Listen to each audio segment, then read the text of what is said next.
Seguimos hablando, por supuesto, de lo que es la figura del Papa Francisco. Para eso nos acompaña el consejero del Centro de Estudios Internacionales de la Universidad Católica, ex embajador de Chile en el Vaticano, Pablo Cabrera. Pablo, siempre un gusto, muchas gracias por acompañarnos.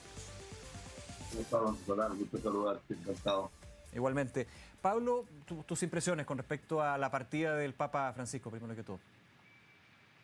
Bueno, es una noticia triste, pero no tan sorpresiva tampoco. Yo creo que como que él mismo, con su vocación de servicio, su convicción de transmitir paz y tranquilidad, creo que nos fue preparando para que esto sucediera y pasó a ser casi como un hecho normal. Se despidió, en la semana anterior estuvo en Santa María Maggiore, Santa María de las Grandes, una de las cuatro basílicas de Roma, donde iba a ser enterrado. Él había hecho algunos cambios bien importantes con respecto a estas ceremonias que se van a iniciar con posterioridad a su muerte, y se despidió de todos los fieles en la Urbi et Orbi, en la Plaza San Pedro. Además, en su vocación de la paz y la seguridad para todo el mundo, también el Papa era muy de símbolo y tuvo un símbolo, algo muy importante, que fue recibir ayer en el Vaticano al vicepresidente de los Estados Unidos. Y yo estoy seguro que una mirada, una dada de mano, una, una, una exhortación a la paz le tiene que haber sentido el corazón a quien en este minuto está en el centro de la polémica de una revolución cultural que también está llevando adelante, junto con la guerra arancelaria, eh, entre comillas, que está impulsando el gobierno de los Estados Unidos. O sea, creo que que se haya encontrado con Vance el mismo día antes de la Pascua de Resurrección, justamente, creo que tiene una simbología enorme, no solo para los católicos, sino que para todo el mundo. Sí, Pablo, y interesante eso porque lo hemos hablado durante todo el día, la figura de los papas son líderes espirituales, jefes, cabezas de una iglesia, en este caso la iglesia católica, pero también jefes de Estado, y es inanelable, digamos, esa dualidad espiritual, pero también como una figura política, y recibir, por ejemplo, al vicepresidente de Estados Unidos, como recibió a tantos otros líderes de Estado, digamos, es bien relevante también en los minutos, en los tiempos que se viven y los mensajes que entregó el Papa Francisco con respecto a conflictos como el de Ucrania, también la situación en la Franja de Gaza, ¿para qué decir?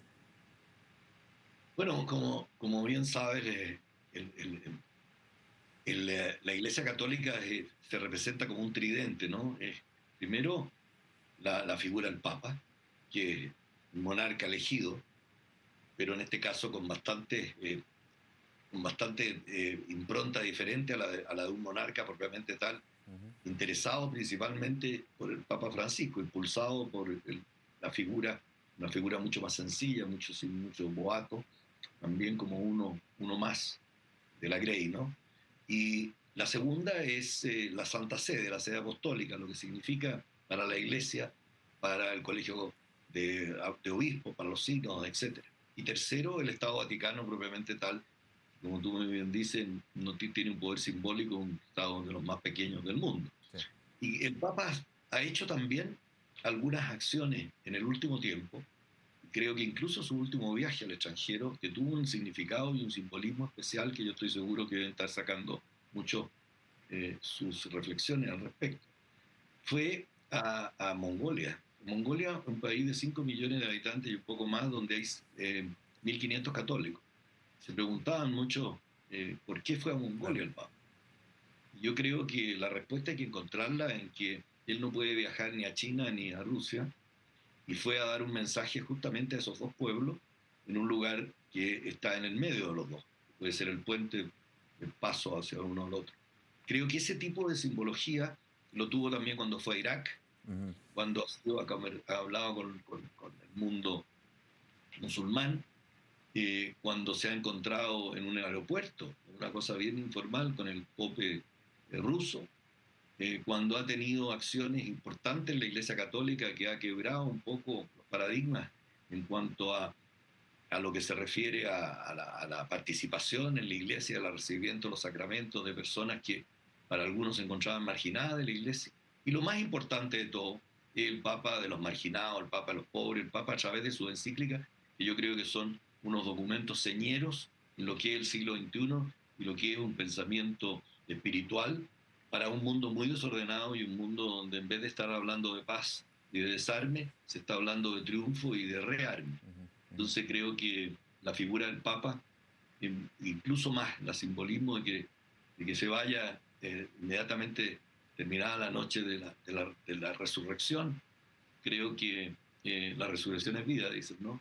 Entonces creo que eso es una vida nueva para la iglesia de salida, como decía él, una iglesia de ir a las periferias no solo físicas, sino que a las periferias también de la persona, ¿no? Las periferias existenciales, que significa preocuparse y sentir lo que, valga la redundancia, lo que sienten los desposeídos, lo que sienten los marginados, los que sienten el derecho a tener dolores, que también sepamos hasta dónde eso está configurando un cuadro negativo para la seguridad, la tranquilidad, la armonía en el mundo. Sí, Pablo, en términos prácticos para quienes nos ven a esta hora, ¿qué significa para el Vaticano y para la jerarquía de la Iglesia Católica y la Iglesia Católica a nivel mundial este estado, podríamos decir, de sede vacante? Sede vacante significa que, bueno, muere el Papa y todo un procedimiento tiene que la sede apostólica no tiene la parte del tridente más importante, que es La el cabeza, jefe, claro. que es la cabeza, ¿no? Pero tiene todo un procedimiento. Cuando fallece el Papa, el cardenal es la persona que tiene que verificar, junto con los doctores, y está todo eso programado, tiene que verificar la muerte del Papa y sellar la pieza habitación donde se va a tener los próximos 24, 48 horas, sacarle el anillo pontificio, que es el signo del poder, El anillo del pescador. resguardarlo, resguardarlo y dar curso a las ceremonias del funeral, que tiene bastantes cambios esta vez, por eso quizás se han dado algún tiempo, han cambiado desde el sarcófago que va a usar hasta el lugar de donde se va a ser enterrado y la manera y que va a tener el oficio religioso Ujú. y el recibimiento de delegaciones extranjeras. Creo que esta figura del Papa, un Papa que ha sido de alguna manera controvertido por algunos, un Papa que se salió de los moldes tradicionales de lo que era la figura del pontífice, creo que eh, va a dar que hablar por mucho tiempo, no solo por su actuación en la tierra, sino que por su proyección desde un punto de vista de líder moral, reserva moral en el mundo, y creo que sus encíclicas así lo reflejan, y van a ser elementos sustanciales para seguir trabajando no solo en la elaboración de retóricas, de discursos, de proyectos, sino que también para llevarlo a la práctica y ojalá tengamos un mundo más de paz. Así que la sede vacante significa que a lo mejor no hay ningún nombramiento, y digo a lo mejor porque ustedes saben que el mundo hoy día es de los acasos. Ujú. Entonces, pero, pero por cierto que los procedimientos son eso, y hay un momento de pausa, de reflexión, de Claro. pena, de dolor y de duelo, que es un papa muy activo. Quizás, como que yo diría que hay como menos impresión, ¿no? Hay dolor, hay un dolor vivencial de una falta, pero se le vio tan impedido, y ya teníamos una figura hace 15 años atrás que vimos la figura del Papa Juan Pablo II, que estuvo muy impedido. Sí, claro. Creo que eso también es muy triste ¿Y eso, Pablo? para, Y- para la gente, ¿no? Por ¿Sí? supuesto, y déjame tomar ese último punto en lo que es la historia reciente. Claro, porque la última imagen de un papa que muere en ejercicio, podríamos decir, es el Papa Juan Pablo II. Luego se da este punto de inflexión en los siglos de la Iglesia Católica en términos de la renuncia de un papa. Claro, luego Benedicto XVI, Papa emérito, fallece, pero en una condición distinta porque habían dos papas, uno emérito y uno vigente actual. Volvemos a esa tradición, lo pongo en ese sentido, digamos, de aquel papa que termina sus últimas horas, años de vida en ejerciendo como pontífice. Claro. Y yo creo que eso tiene, él tenía mucha fuerza, era un hombre muy entregado, un hombre de servicio. Yo me acuerdo de haber dicho alguna vez que cuando era una figura controvertida porque quebraba huevos, si se me permite Ujú. la expresión, para No, hacer está la bien. tortilla, quebrar huevos. Sí. Y yo creo que él efectivamente era un convencido y él sabía por qué lo habían elegido. Y nadie puede decir que no lo conocieron y que se sorprendieron. Era un hombre conocido como cardenal primado de Buenos Aires, fue un hombre provincial de los jesuitas, y siempre enfrentó los problemas y los enfrentó con mucho coraje, con mucha transparencia, y desde el papado mucho más. Entonces creo que esos paradigmas que él quebró, quizás fue el papa de los tiempos, acomodado los tiempos. Creo que tuvo ese, ese, ese, ese verdaderamente sabiduría de haber captado y sensibilidad, de haber captado el signo de los tiempos y haberse impregnado de él y haberlo hecho con mucha valentía, haber implementado un papado distinto. Ujú. Creo que él le habló al mundo entero, no a través de los católicos como estábamos acostumbrados, que siempre el Papa Sí. decía, a través de los católicos, a través de la curia, a través de los colegios Claro, desde la episcopales, estructura, digamos, desde la estructura. Creo que desde el primer la día jerarquía. también tenía un concepto y un sentimiento de lo que era la necesidad de un diálogo intergeneracional. Él no alcanzó a asumir cuando fue al encuentro de los jóvenes en Brasil. Y se acuerda lo que les dijo, ¿no es cierto? Salgan, griten, hagan ruido. El tema se veía como que la gente estaba tomando su vida como zona de confort, ¿no? Inspirado por... Había mucha gente creando a su Dios a su imagen y semejanza, imbuido por el Dios del dinero o por otros incentivos Ujú.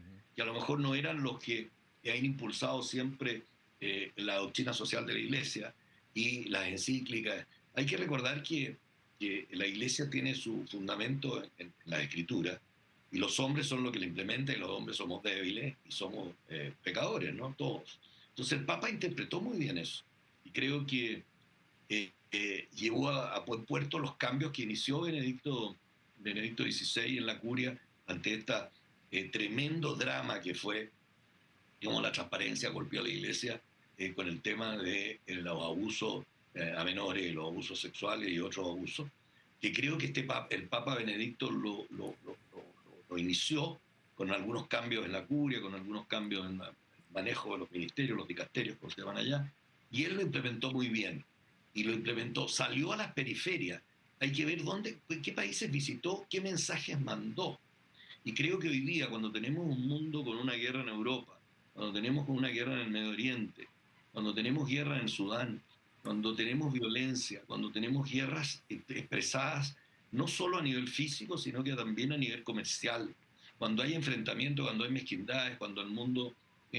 no se ha detenido a conversar, no se ha detenido a pensar cómo se hacen las preguntas, qué respuestas tenemos que obtener, yo creo que él se pone como una figura central que anima a los jefes de Estado, que anima a la población, que anima a todos los habitantes de esta tierra y a través de sus sabias encíclicas, que reitero, estoy seguro que Fratelli Tutti, un tema de la congregación, de la amistad, de la cultura, de la cultura del razonamiento y no la cultura de la cancelación, Ujú. creo que también Laudato Si es una pieza fundamental de cómo tenemos que conducirnos para seguir viviendo en este planeta y no desaparezcamos por obra del propio hombre, la mezquindad del hombre.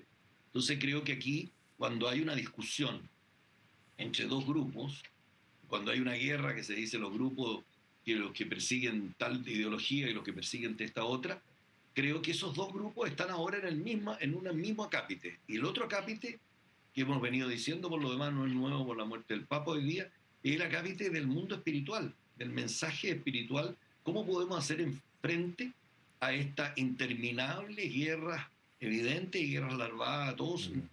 a todo nivel de la vida y a todo nivel de razonamiento entre las personas. Entonces, este es un día de reflexión y yo creo que el Papa nos vamos a recordar cuando vino a Chile, nos vamos a recordar de todas las vicisitudes, buenas y malas, pero eso lo vamos a dejar para la historia, para analizar el pontificado, mientras conversamos quizás de su sucesor.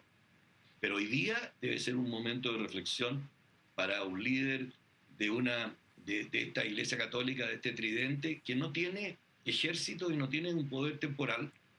Tuvo un grado de poder temporal en el siglo Sí, XIX, claro. que terminó, como sabemos todos, en los estados pontificios, etcétera. Pero hoy día creo que nos invita a reflexionar que por los siglos y los siglos se ha mantenido como un poder espiritual, una reserva moral Y creo que este discurso del Papa nadie se lo va a poder desconocer, más allá que sea friccionado, que friccione los márgenes de la disciplina o los márgenes de la convivencia con el objeto de innovar. Y eso es innovar. Innovar significa mover el statu quo, friccionar el pensamiento con el objeto de poder llegar a nuevos estadios de paz y de seguridad que están muy lejanos. Estamos en un momento de donde hay luchas de contención del uno con el otro en vez de la cooperación, donde la fórmula, las tres I's de la indefensión, de la inseguridad y de la incertidumbre se cruzan a lo largo del planeta. Entonces tenemos que buscar estos espacios de reflexión, de pausa, que quizás este Papa nos entrega con su deceso hoy día, después de 88 años de vida, que nos ha hecho pensar, no solo a los católicos, sino que a todo el mundo, cuánto necesitamos una guía moral con experiencia, con reflexión profunda, para explorar lo de las periferias existenciales, no solo físicas. Pablo, por último, ¿cuánto crees en ese sello del Papa Francisco influye su origen latinoamericano? Bueno, esa es una gran pregunta que nos hemos hecho desde que lo eligieron. ¿Cuánto el Papa Francisco transmitió su latinoamericanidad al mundo? Muchos decían que no quería volver a Latinoamérica, que no volvió a Argentina. Hay toda una discusión sobre eso, sí, que tiene mucho que ver con su vida, que también tiene que ver con otras etapas de la Iglesia, que también han habido otros que han hecho signos de esa naturaleza. Por ejemplo, el Papa Pablo VI, del cual el Papa Francisco es un gran admirador. Papa Pablo VI fue arzobispo de Milán y viviendo en Roma como papa por muchos años, nunca volvió a Milán. Son símbolos. Este papa era un papa de símbolos. Creo que la latinoamericanidad la tenemos que poner nosotros. No fuimos muy generosos tampoco con eso. Porque Latinoamérica estuvimos acostumbrados a tener la iglesia por mucho tiempo, que era un estado más, era como el 27 o el estado extra de Latinoamérica. Vivimos procesos tremendos, la iglesia tuvo también su proceso y salieron incluso sacerdotes desde la sacristía, guerrilleros desde la sacristía. Hubo mal interpretada muchas veces la teología de la liberación, donde el Papa tuvo muchos problemas en Argentina en ese momento, este mismo Papa. Pero después hemos visto cómo la fraternidad en vez de la tolerancia, porque una cosa es la acogida y la otra cosa es la tolerancia. Y el mensaje de la Iglesia es más de acogida, de tolerancia es el statu quo. La acogida, y cuando uno va a la acogida, a la confianza, a la fraternidad, produce más roce, porque obviamente que hay derecho adquirido, algunos creen que las cosas son más lentas. La Iglesia efectivamente debe caminar como una institución milenaria a la velocidad del más lento del convoy, pero el líder le puede imponer velocidad al convoy. Y yo creo que eso es lo que ha hecho este Papa. Por eso, de cara a lo que viene, y sin predecir nada, yo me atrevería a decir que vamos por un camino muy diseñado, no solo por el Papa, sino que por la institucionalidad. Quizás la velocidad la puede poner el Papa y algunos temas, pero creo que la Iglesia ha tenido una reflexión profunda, como siempre, a través de los tiempos. Yo, como embajador 4 años allá, pude interiorizarme incluso desde la perspectiva de Chile. ¿Qué significa esto? Esta iglesia que para algunos es interventora, se entromete en los asuntos internos de los otros estados, se somete en las conductas de la sociedad, de las tomas de decisiones, etc. Yo creo que por ahí hay una reflexión importante en qué es lo que significa la comunidad mundial, porque hemos pasado de comunidad a sociedad diversa muy rápido. Es una sociedad muy diversa. Y el Papa nos dio un mensaje muy bueno que nos sirve más cercano que lejano de siglos atrás, que nos sirve para reflexionar y entrar en esta pausa, que fue el ejemplo que nos dio en la pandemia. Creo que la pandemia, ese Viernes Santo, que fue hace poquitos años atrás, de soledad en la Plaza San Pedro, sí, claro, lluvioso, solo orando, creo que eso fue un antes y un después. Y hoy día el antes y los después son muchos. Hay muchas generaciones de un antes y un después. Por eso es muy difícil poner de acuerdo.